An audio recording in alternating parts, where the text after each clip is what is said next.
근데 온 이스라엘은 이스라엘의 북부 지파 요셉과 요셉 지파를 필두로 10지파를 이런 지칭하는 표현입니다. 근데 이런 얘기가 왜 나왔나? 성경을 많이 알면 적용이 풍성하잖아요. 끊임없이 요셉 족속들은 그 유다 지파를 호시탐탐 반역할 기회를 엿보고 있어요. 다윗이 통일왕국의 왕이 되기 위해서 사울과 그 10지파를 설득시키기 위해서 얼마나 험산 줄령을 넘었는지 여러분들 기억하실 거예요. 그런데 조금만 환경이 풀어지면 그 유다 지파는 시아버지하고 며느리하고 동침한 집안이다 하면서 그냥 제정신만 들어오면 대를 이어서 전자동으로 무시가 되는 집한 거예요. 그러니까 요셉은 항상 의인이고 유다는 항상 죄인이에요. 그러니까 유다 지파는 기도하지 않고 살 수가 없는 족속이에요.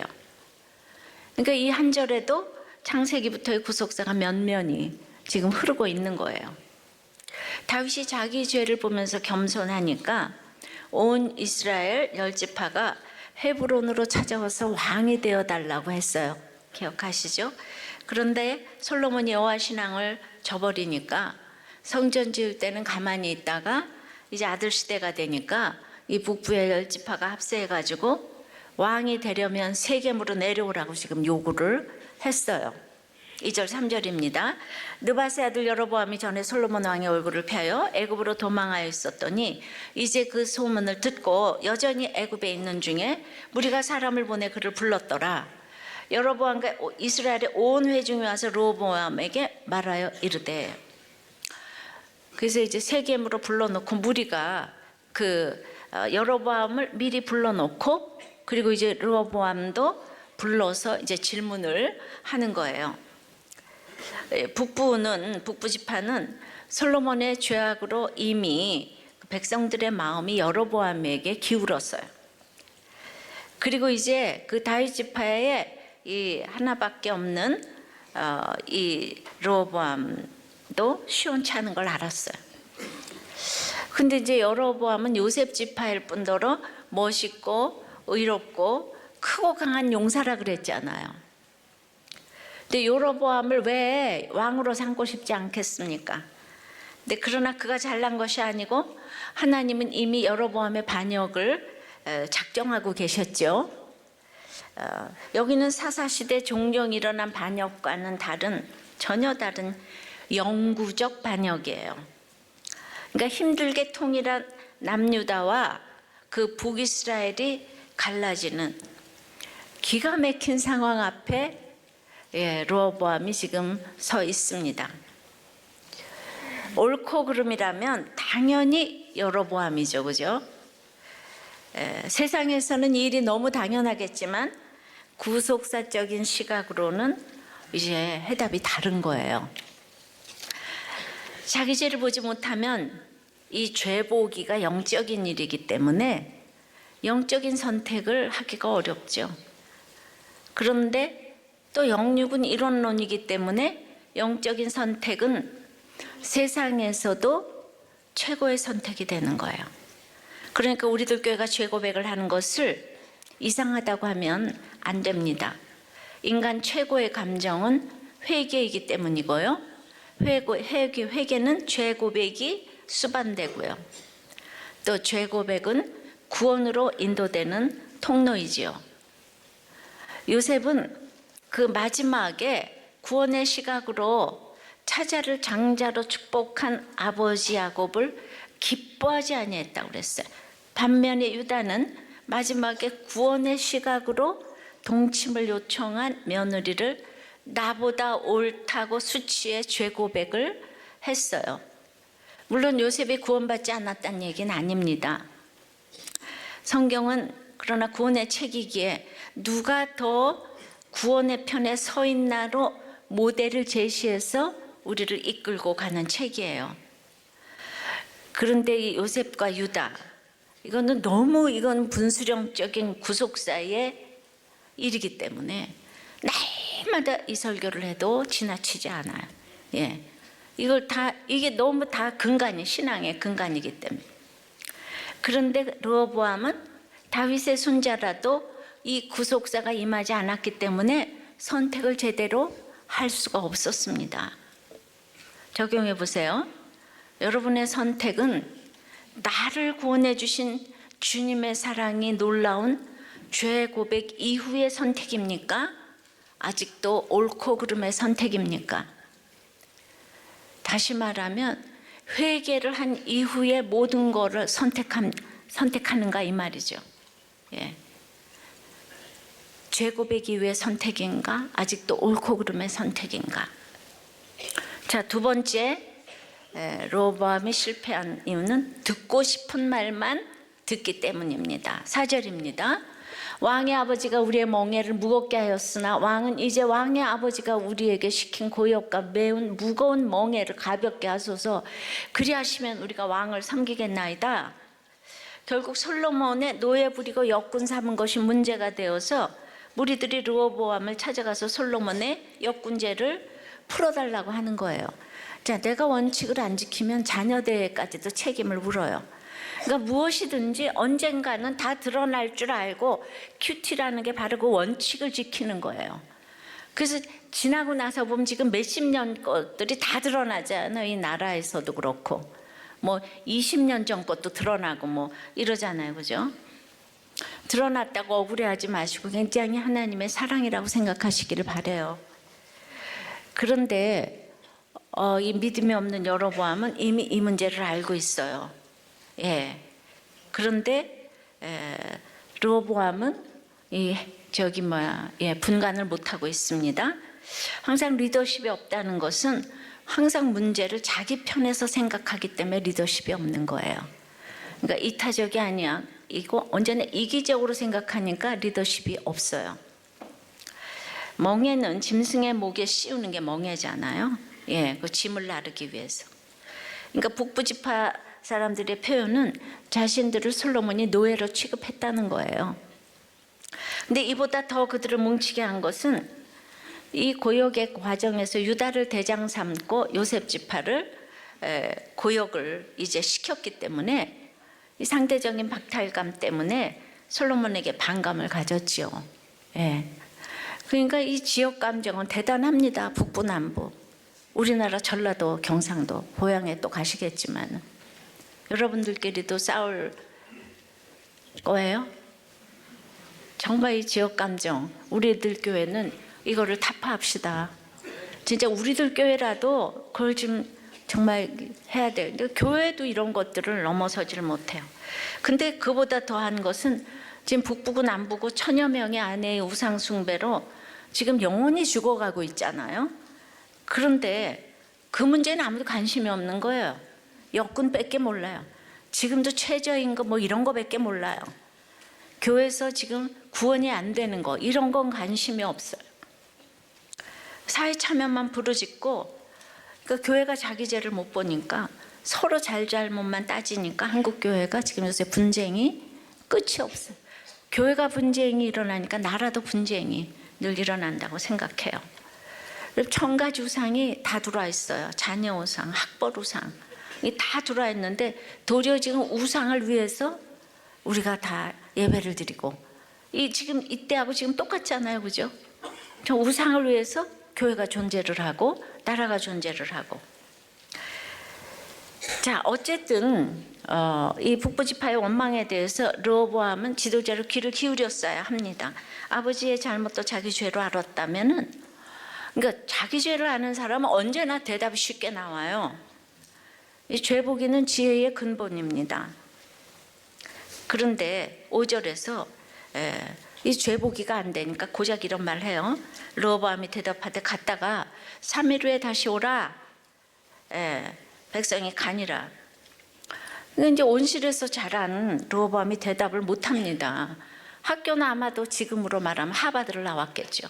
하버드 나와서 지혜가 있는 게 아니라니까요. 3일 후에 오라고 하는데 3일은 예수님 십자가에서 달려서 부활하신 온 천하를 바꿀 수 있는 시간인데 우리에게 주어진 시간을 죄 고백이 안 되는 사람은요 시간을 쓸 줄을 몰라요. 시간을 함부로 쓰는 거는 시간은 생명이고 생명은 예수님이기 때문에 예수님을 천히 여기는 거라고 그랬어요. 근데 중요한 결정을 해야 되는 시간에는 기도하고 누구와 의논하고 누구의 말을 듣는가가 중요한데, 르호보암이 3위를 요청한 것은 신중하게 결정했다기보다는 자기가 듣고 싶은 말이 있는 거예요. 그래서 이런 사람은 시간이 있으나 없으나 결론이 뻔합니다. 예. 자, 6절, 7절, 8절에 르호보암 왕이 그의 아버지 솔로몬의 생전에 그 앞에 모셨던 노인들과 의논하여 이르되, 이제 어떻게 대답하겠느냐. 그러니까 7절에 왕이 만일 오늘 이 백성을 섬기는 자가 되어 그들을 섬기고 좋은 말로 대답하여 이르시면 그들이 영원히 왕의 종이 되리이다 하나, 왕이 노인들이 자문하는 것을 버리고 자기 앞에 모셔 있는 자기와 함께 자라난 어떤 어린 사람들과 의논하여. 그러니까 이제 먼저는 노인들을 찾았어요. 그러니까 노인들은 영원히 왕이 되려면 백성을 섬기라고 했어요. 예. 자문을 제대로 해주었는데 곧이어 8절에 보니까 원어로 보면 즉각적으로 노인들의 권고를 무시하고 어린 사람들과 의논을 한 거예요. 르호보암과 함께 자란 이 소년들은 르호보암이 질문하는 의도를 간파하고 있어요. 자신의 권력을 마음대로 휘두르고자 하는 르호보암의 오만한 욕구와 열등감과 이 격한 감정을 다 알아차려요. 이건 똑똑한 게 아니고 센스가 있다는 거죠. 근데 센스가 있다는 게 구원의 시각이 아니고 이제 그 요압처럼 상대방의 마음을 잘 읽어서 이런 사람들이 승진하잖아요. 그죠? 그러니까 이걸 이제 분별해야 돼요. 구속사인가 세속사인가. 그러면서 내 새끼 손가락이 내 아버지의 허리보다 굵다고 하라고 르호보암을 축혀주는 거예요. 예. 그러니까 이제 소년들은 이 고역하고 이런 것에 이제 감면으로 인한 경제적 손실이나 우상숭배의 폐해를 지적하는 게 아니라 그 북부지파들 그것들이 어따 대고 왕한테 세겜으로 오라가라 말라 해요 이러면서 그 비본질에 초점을 맞추고 조언을 하잖아요. 그래도 이제 노인들은 산전수전 다 겪어서 어떤 나라를 위한 지혜를 제공했는데 소년들은 솔로몬의 감정만 부추기는 이런 답을 내놓았어요. 그러니까 앞으로 어떤 일이 벌어질지, 나라가 어떻게 될지 알지도 책임도 상관이 없어요. 지금 앞에서 이제 듣기 좋은 말만 하는 거죠. 이 세상도 똑같지 않겠어요? 그러니까 성경을 알면 이건 경영학 교과서고 정치 교과서예요. 예. 근데 구속사를 모르면은 이 좋은 성경을 자기한테 적용을 못하는 거죠. 르호보암은 그들의 의견을 구했지만은 이미 듣고 싶은 말 정해져 있잖아요. 듣고 싶은 말이 정해져 있는 사람을 보고 말씀이 안 들린다고 하는 거예요. 근데 이걸 노인들과 소년들에게 다 물었다고 할 수는 없는 거예요. 예. 그래서 말을 안 듣는 사람 보고 왜 이렇게 말을 안 들으느냐 그러면 난 목장에서 다 나눴다 이래요. 그냥 나누기만 했지 하나도 안 듣는 거잖아요. 그래서 날마다 우리들 교회는 말씀이 들리냐 이걸 물어보는 거잖아요. 이 정갈은 꼬리에 있는 도구로서 먹이를 포획한 아주 공포스러운 동물인데, 아버지는 멍에로서 너희를 다스렸지만은 나는 정갈로 징취하리라. 그거를 옆에 있는 참모들이 그렇게 가르쳐 주는 거예요. 그러니까 르호보암이 분별력 빵점인 거예요. 빵점. 그러니까 무지막지한 조언을 하면서, 그러니까 거기까지밖에 모르기 때문에 르호보암 욕할 게 없어. 솔로몬이 보여준 게 그거밖에 없고, 예. 그러니 아무리 솔로몬이 전도서를 쓰고 잠언을 썼다 한들 무슨 소용이 있겠어요. 솔로몬 아버지가 언행이 일치하지 않는 걸 보니까 이 이중성이 들어가게 되는 거죠. 그러니까 매사 분별이 안 되고 어떤 결정을 내릴 만한 능력이 지금 없는 거예요. 게다가 부모에 대한 존경심도 없어요. 아니 솔로몬이 여자 1000명 데리고 사느라고 어디 르호보암한테 신경 썼겠어요? 예. 이제 죽기 전에 내 아들 그냥 아들아 음녀에게 호림을 당하지 말고 뭐 어쩌고저쩌고. 예. 그러니까 부모에 대한 존경심도 없고 백성에 대한 애정도 없어요. 그러니까 말씀이 안 들리는 사람은 오직 사건만 해결되기를 원합니다. 주무시지 마세요. 네. 그렇다고 해서 아버지 솔로몬 탓만 할 수도 없어요. 예, 조상 탓, 남 탓하면 안 됩니다. 어떤 상황에서도 하나님을 믿으면 새로 창조할 수 있는 인생이 되는 거예요. 그러니까 르호보암은 주 안에서 친구가 없잖아요. 그러니까 결정적인 순간에 자기의 진짜 지체는요, 나이를 불문해서 노인들이잖아요. 근데 이 노인들의 자문을 딱 지루하게 여기고 칠공자 친구들과 어울리는 거는 구속사를 볼 눈이 없기 때문에 하버드 친구들하고만 노는 거예요. 사건으로만 해결받고 싶은 거죠. 예, 그 드라마가 그거밖에 모르잖아. 하버드밖에. 예, 하버드도 맞고 그래서 얼마나 좋아하면 거기 가짜로 댕겼다고 그런 게 나오잖아. 그러니까 자기 죄를 보라는 처방을 안 들으면 진짜 들을 말이 없어. 예, 그러니까 날마다 이 지루하니까 교회가 지루하고 다 지루하니까 우리 남편 언제 와요? 들어와요? 안 들어와요? 우리 애 붙어요? 떨어져요? 공부 잘해요? 안 해요? 이것만 맨날 궁금하고 그래서 맨날 이 사람 저 사람 얘기 들으라고 쫓아다녀도 진짜 들을 생각이 없기 때문에 이런 사람은 정말 매력이 없어요. 그래서 지루한 사람 보고 앉아 있으니까 매력이 없어요. 근데 우리 청년들이 이혼하지 않는 거는 그렇게 욕하고 난리치고 싸우고 돈도 못 벌어도 지루하지 않기 때문에 사는 거예요. 말씀으로 하나가 되니까. 그래도 서로 자기 죄를 알거든요. 그럼 지루하지가 않아요. 죄를 아는 사람들끼리는 지루하지가 않아요. 이 죄를 모르면 이게 괴로워요. 괴로워. 그런데 근데 15절에 보니까 그 르호보암의 이런 분별 없는 결정이 여호와께로 말미암아 난 것이래요. 15절. 15절 읽어볼까요? 왕이 이같이 백성의 말을 듣지 아니하였으니 이는 여호와께로 말미암아 난 것이라 이러는 거예요. 지난주 이제 이렇게 11장 말씀에서 아히야 선지자가 여로보암에게 이스라엘 왕국이 분열될 것이라고 예언한 거 기억하세요? 결국 여호와의 말씀이 그대로 성취된 것입니다. 그러니까 우리가 내리는 결정과 판단이 어리석을지라도 때로 하나님은 그분의 뜻과 계획을 이루시고자 이런 어리석은 결정까지도 사용을 하시는 거예요. 근데 어떤 상황에도 예수를 믿으면 이제 새로 탄생하는 인생이기 때문에 이제 말씀이 들리면 어떤 것도 핑계 댈 것이 없는 거예요. 그러니까 들어야 할 말을 안 듣는 것이 여호와로 말미암아 난 죄의 징계이기도 하고요. 모든 것이 택자는 여호와로 말미암아 난 축복이고 징계이기도 해요. 택자는 축복과 징계가 골고루 이제 오게 돼 있는 거죠. 제가 하나님이 지혜를 주셔서 설교를 하는 거지. 날마다 제 힘으로 어린 반푼어치도 없습니다. 그럼 누구에게는 왜 지혜를 안 주는가 하겠지만은 정말 저는 제 고난의 양과 비례하는 것 같아요. 그리고 그렇게 큐티를 열심히 해서 어리석어도 날마다 그날 말씀을 적용하고자 했기 때문에 저는 그냥 이거를 하나님 지금 쓰신다고 생각해요. 제가 거룩한 게 하나도 없거든요. 지금도 두렵고 떨리는 것밖에 없어요.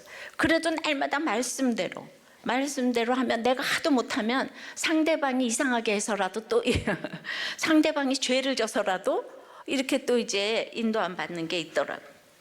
여러분 제가 어떻게 말씀 깨닫겠어요? 아무리 생각해도 이건 기적인데 여러분 그걸 간과하시면 안 돼요. 에스겔 1장 말씀처럼 사로잡혀서 하나님의 말씀이 특별히 임하는 것이 맞습니다. 그러니까 사로잡힌 환경이 말씀이 들릴 수 있는 최고의 환경이에요. 원망하지 마시고 사로잡혔어요? 노예가 됐어요? 말씀이 들리는 환경이구나 이러시면 이제 되는 거예요. 그래서 우리가 이제 또 적용을 좀 해보세요. 나의 결정이 어리석음에도 불구하고 하나님이 그분의 뜻을 이루시고자 그것을 사용하신 적이 있습니까? 우리가 모든 결정을 다 잘할 수는 없어요. 예를 들면 결혼이 그렇죠. 어리석은 결정을 했지만 물릴 수가 없잖아. 물릴 수 있는 게 없고 없는 게 있어. 그래서 말씀을 잘 들어야 돼요. 자, 빚을 졌으면 물려서 다 갚아야 돼요. 자, 집을 물려서 팔아서 갚아야 돼. 근데 결혼은 팔아서 갚을 수가 없어요. 그래도 이 어리석은 결정을 하나님은 그냥 하나님의 뜻과 계획을 이루시고자 이 결정을 사용하시잖아요. 여러분의 결혼을 통해서 얼마나 구원의 계획이 또 이루어졌는지 모르겠습니다. 예. 세 번째는 말씀을 이루는 선택이 아니기 때문이에요. 르호보암이 실수한 이유가 16절입니다. 온 이스라엘이 자기들의 말을 왕이 듣지 아니함을 보고 왕에게 대답하여 이르되 우리가 다윗과 무슨 관계가 있느냐. 이새의 아들에게서 받을 유산이 없도다. 이스라엘아 너희의 장막으로 돌아가라. 다윗이여 이제 너는 네 집이나 돌아보라 하고 이스라엘이 그 장막으로 돌아가니라. 르호보암이 자기들을 막 그냥 전갈로 징치하리라 이러면서 자신들의 요구를 거절하니까 온 이스라엘 백성들이 아유 우리가 다윗 집안하고 무슨 상관이야. 이새의 아들인 너희들이 그러면 그렇지 뭐. 그래 니네들 네 집으로 돌아가. 그래 집에 가서 애나 봐라. 예, 우리도 우리 갈 길 간다. 이러면서 이제 갈라지는 이제 이거 됐죠. 무슨 일이 생기면은 이제 이렇게 예수님 이름으로 기도부터 해야 되는데 다들 예수님이 다하고 무슨 상관이 있단 말이야.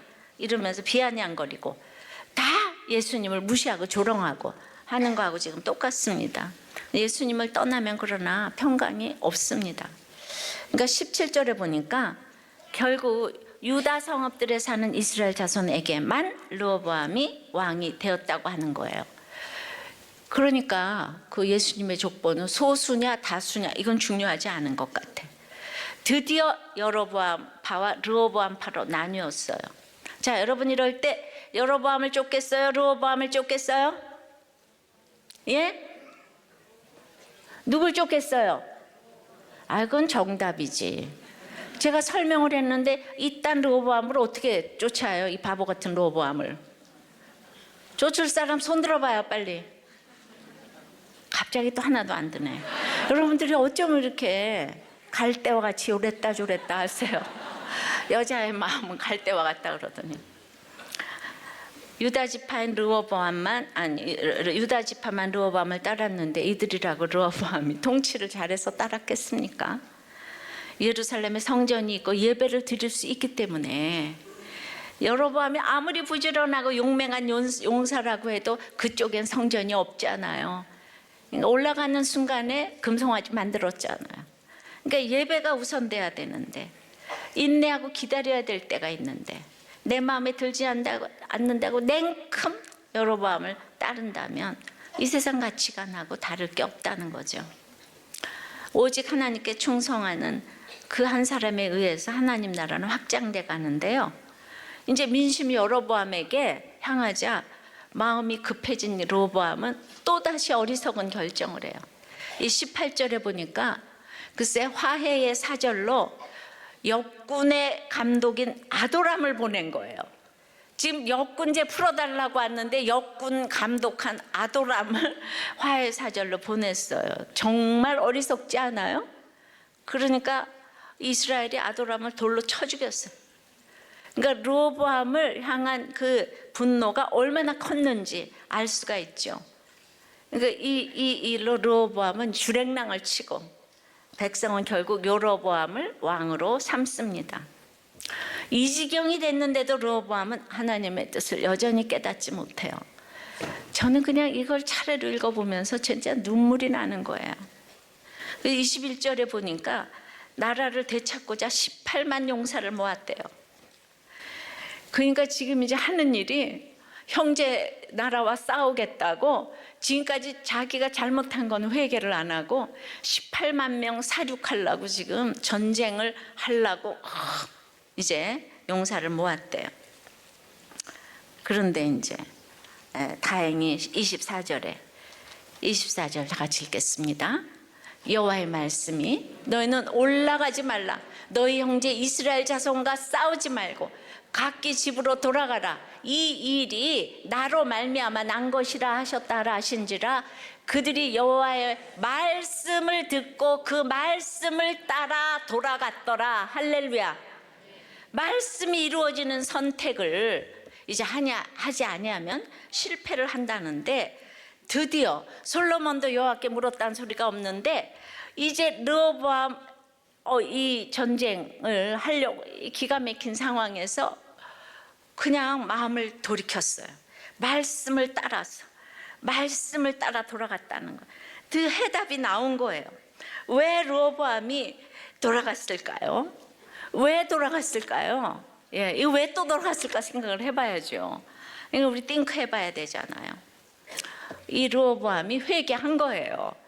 뭘 회개했냐면, 지금 이렇게 잘난 척하고 분하던 그 저기가 자꾸 뭐가 안 되니까 여로보암이 10지파를 다스린다는 걸 인정했어요. 그리고 다윗 지파지만은 그걸 인정하기 어렵잖아요, 그죠? 자기가 지금 왕손인데. 근데 그 인정하고 다윗에게 한 지파를 주리라, 이거 말씀을 기억했어요. 한 지파를 남긴다는 거. 그리고 요셉에게서 왕들이 나온다는 것도 인정했어요. 그래서 말씀을 보면은 자기 주제를 알게 되는 거예요. 그러니까 말씀대로 미리 예언을 하고 하나님은 이루세요. 큐티하는 건 늘 미리 예언을 듣는 거예요. 그래서 말씀 듣는 게 너무너무 최고의 선택인 거예요. 18만이 준비되어도 말씀이 있어서 포기하는 것이 말씀 인도고 택자의 길입니다.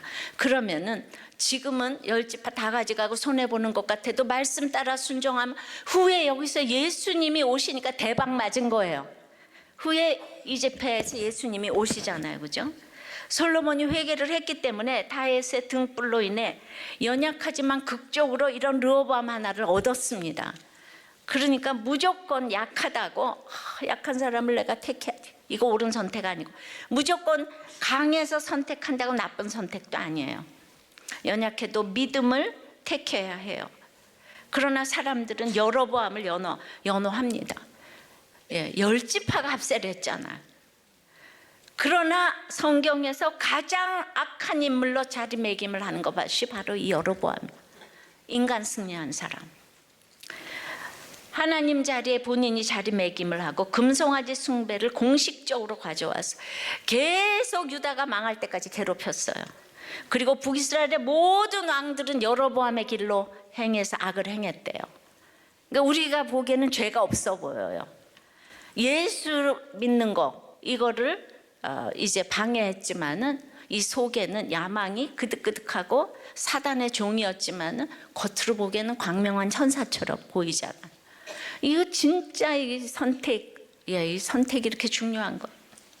잘난 여로보암은 선지자 아히야의 이야기를 듣고 회개하지 않았어요. 왕이 된다는 이야기만 듣고 경고하는 이야기는 안 들어요. 예, 그래서 마태복음 1장에 다윗이 솔로몬을 낳고 솔로몬이 르호보암을 낳았는데 그 말은 영적 후계자로 정했다는 거예요. 영적 후계자는 뭔가 하면 다윗이 얼마나 죄인인가, 솔로몬은 얼마나 더더욱 죄인인가, 다들 가공할 죄인인데 예수님의 족보에 올라가는 이유는 주홍같이 붉은 죄에도 회개를 했다는 거예요. 회개. 예, 회개가 가장 쉬운 길이지만 인간의 힘으로 할 수 있는 일이 아니어서 이 15광야를 주시고 일평생의 환난을 주셔서 그냥 택자의 반열에 올리고자 하시는 그 주님의 사랑을 알아야 되는 거예요. 똑같은 환난에도 회개가 안 되고 일평생 복수심, 적개심, 시기심으로 살다 갈 수도 있는 하닷도 보았고 압살롬도 보았어요. 끝까지 다윗은 압살롬을 사랑했지만은 압살롬은 끝까지 백성을 등에 업고 다윗 미워하다가 회개를 못했어요. 참으로 회개는 인간 최고의 감정 맞습니다. 그러니까 예수님의 족보는 마지막이라도 회개한 사람만 올라가요. 그러니까 우리가 죽을 때 부모님들 임종에 마지막이라도 회개한 사람은 다윗과 같이 똑같은 거 천국에 가는 거예요. 근데 내가 마지막 임종에 관심이 없는 사람들은 그게 내 마음대로 되는 게 아니지만은 다윗의 등불이 꺼지지 않게 해서 기가 막힌 죄인들에서 예수 그리스도가 나오는 거예요. 이 상담을 전공한 분이 우리들 교회 목장 예배는 몇십만 원씩 하는 집단 상담보다 1000배 만배 효과가 있는 최고의 집단 상담이라고 했어요. 왜입니까? 말씀을 듣게 해주기 때문이에요. 병원이 필요 없다는 소리 아니죠. 우리들 교회처럼 병원에 가는 병원은 교회는 없죠. 그러나 가장 중요한 치료는 말씀인 거예요. 그래서 이렇게 우리 솔로몬은 그렇게 죄 가운데 있어도 어마어마한 성전을 짓고 어마어마한 헌금을 드렸어요. 뭐가 근데 다른가 하면은 자기가 그러면서도 죄 가운데 있을 수 있다는 걸 인정하고 자기가 만약에 죄를 범하면 사해달라고 미리 기도했잖아요. 그래서 이 성경을 보면 볼수록 인간에 대한 이해가 깊어져서 이 진짜 이 선택의 문제에 있어서 우리가 큐티를 하고 말씀을 보는 것이 얼마나 수지를 맞는 것인지 이로 말을 할 수가 입이 없어서 표현을 이제 못 하겠습니다. 적용해 보세요. 하나님의 뜻을 외면한 채 내 억울함과 욕심과 야망으로 지금 추진하고 있는 일이 무엇입니까? 모든 일이 하나님께로 말미암아 말씀을 이루려 한 것인 것을 알고 지금 이 말씀에 순종하고 있습니까? 큐티 합니까? 또 목장 가서 듣습니까? 그래서 목장 보고서가 아니고 초원 목자 보고서를 제가 보니까 목자님이 나누었어요. 정말 아내가 어려운데 이제 막내가 돌이 막 지났어요. 그러니까 이제 그 아이를 키우느라고 아내 스트레스가 이만저만 아니고 지금 이제 약을 아이가 아프니까 아이도 아내도 다 스트레스를 받았는데 이 집사님도 너무 이분이 목자님인데 너무너무 이제 직장 일이 바쁜 거예요. 그래서 그 워낙 그 바쁜 병원 일을 하고 계세요. 밥 먹고 집에 오면 꾸벅꾸벅 졸다가 자는데 그런데 아내가 글쎄 돌 지난 아이한테 갑자기 쌍시운 욕을 하면서 18삐리리 조삐리리 자다가 너무 놀라서 아이를 안았다는 거예요. 그냥 내 죄가 안 보이고 무엇을 어떻게 할지 참 모를 때가 많은데 내가 말씀 이렇게 보고 있는데 정말 너무 어렵다고 그냥 딱 막힌다고 어떻게 하지 저는 힘들어요. 잘 모르겠어요. 근데 그런 때가 너무 많아요. 제가 어디까지 해야죠? 반복해서 그 목자 초모임에서 계속 나눴어요. 그래서 밥하고 반찬도 제가 해요. 그냥 아내가 힘들어하니까 5시 30분부터 일어나서 아침밥 해요. 밥 다 해줘요. 반찬도 해요. 그런데 이제 그냥 아이가 셋인데 둘째가 자기가 너무 힘드니까 머리를 막 박는다는 거예요. 걔도 스트레스가 많아서 도대체 어디까지 해줘야 하나? 내가 정말 이렇게 하는 게 어디까지일까? 아내의 구원을 위해서 어떻게 해야 하나? 너무 고민이 된다고. 근데 정말 저는 이 목자님에게 10년을 한결같이 너무 잘하고 계시다고 격려를 해드리려고 오늘 이걸 제가 읽어드리는 거예요. 아내가 아프잖아요, 그죠? 아픈데 이혼도 안 하고 그 바쁜 직장 가운데 밥도 하고 반찬도 하고 그냥 그리고 그 아내 다 받아주고 그 아내를 받아줄 사람 이 집사님밖에 없는 것 같은데 정말 선택을 잘하고 계시다는 생각이 들어요. 근데 이분이 목자님이라고 아내가 밥도 안 하는데 주중 목장하고 있다고요. 그래서 맨날 밥하고 있다고요. 그럼 어떻게 생각하십니까? 이렇게 일평생의 환란이 이분을 이렇게 점점 이분이 정말 성품이 좋아요. 성품이 좋으니까 왔지만 그 성품이 너무 좋기 때문에 이런 환란을 주시는 거예요. 자고로 성품이 좋은 사람은 믿음이 없거든요. 그리고 정말 못된 사람들이 믿음이 있거든요. 그래서 정말 이분이 그만큼 하나님이 아내를 붙여주신 건 우연이 아니라고 생각해서 너무 정말 격려해드리고 싶고 이렇게 힘든 사람들은 이렇게 목자 모임을 사모해요, 여러분. 힘드니까 지체가 필요한 거예요. 솔로몬처럼 다 있으면 두로왕 히람하고만 놀잖아. 그래서 구원을 위해서 이렇게 선택을 하고 힘든 중에도 정말 이 목자를 하시는 우리도 꽤 목자님들 대단하지 않아요? 이게 여자 얘기가 아니고 다 남자 목자들 얘기라고요. 그러니까 못할 일이 없는 거예요. 내가 영적인 선택을 하면 못할 일이 없는 거예요. 그런데 이렇게 힘드니까 이분들이 어디 중독에 빠질 시간이 없잖아요. 여러분들이 편하니까 야동이나 싸대고, 그리고 맨날 인간의 힘으로 못 끊는다 이딴 소리나 하고, 여기 어디 중독에 빠질 시간이 있어요? 그러니까 이게 얼마나 하나님의 사랑인지 아시겠죠? 그러니까 르호보암에게 하나님의 사랑은 이렇게 마지막에 고난을 줘서 회개를 하게 하시는 거예요. 예. 진짜 바보 같은 르호보암인데 거기 예수의 씨가 있는 거예요. 그러니까 인간 승리 너무 좋아하지 말라고요. 예. 그러니까 할 수 없는 상황이니까 하나님을 붙들고, 그리고 이제 가다 보면 자녀들에게 예수 그리스도의 씨가 심어지리라고 믿습니다. 근데 그 아내인들 그러고 싶어서 그러겠어요? 안 되는 거예요.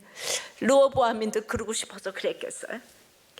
안 되는 사람들의 마음이 너무너무 요즘에 이렇게 체울이 되는 거예요. 그런데 그게 하나님이 하신 일이라면 한쪽에서는 계속 말씀을 붙잡게 되고, 이분들이 목자할 사람들이 아닌데 다 이렇게 목자를 하게 되는 거예요. 그러니까 이거는 여호와께로서 말미암아 난 일이에요. 말씀을 이루려 하심인 거예요. 그리고 제가 알아줬으면 하나님이 알아주는 거예요. 그러니까 여러분들이 뭐 그렇게 이혼을 하려고 그래요? 뭐 좋은 일이 있다고.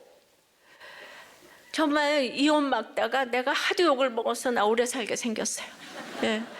진짜 내가 이혼 한번 막을 때마다 그 말이 안 들리면 내가 막 창자가 끊어지고, 왜 내 말을 안 듣지? 이런 생각 너무너무 하면서 왔기 때문에 우리들 교회를 하나님이 이 정도로 지키시고 계세요. 이게 인간의 마음이 아니잖아요. 이렇게 해서 다 사는데 여러분들은 무엇 때문에 그렇게 이혼을 하려고 그러고, 무엇 때문에 지금 그렇게 미워하고 말씀을 맺겠어요?